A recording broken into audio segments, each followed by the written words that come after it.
Madagasikara Mifanyilikiliki yalansike Nani mana na mancha na bokantinyana na bokandefa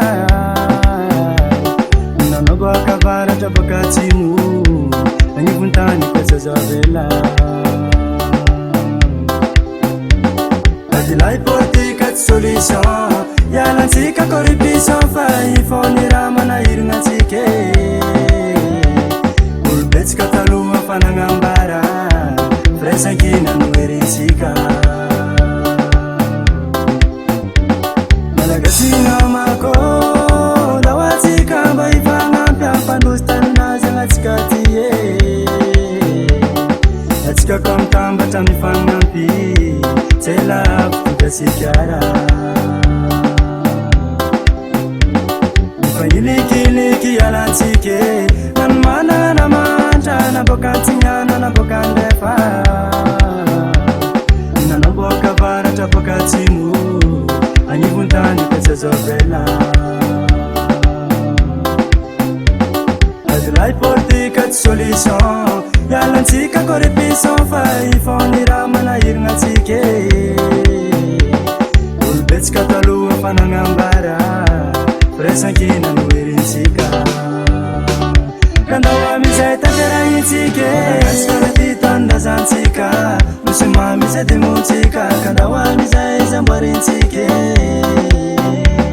Isangana fakatiava mresaina Kasikara tsabelangina Kafutsy menametsa zatawadina Pasena pirene inansika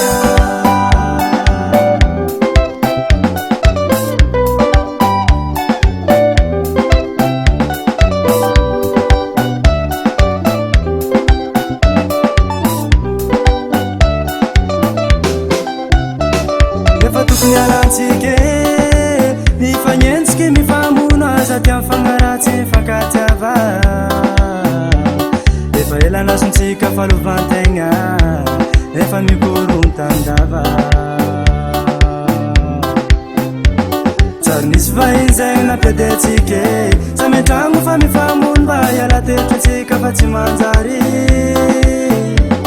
Samy atonga saigny ny malagasy Tomutsika fa maelasa Nadavitsika romba mfankatia Ninandindaka mifangampeza Weza mizetsika malagasy Nadoro pitonda na nivahoka Samy tokony tsapategna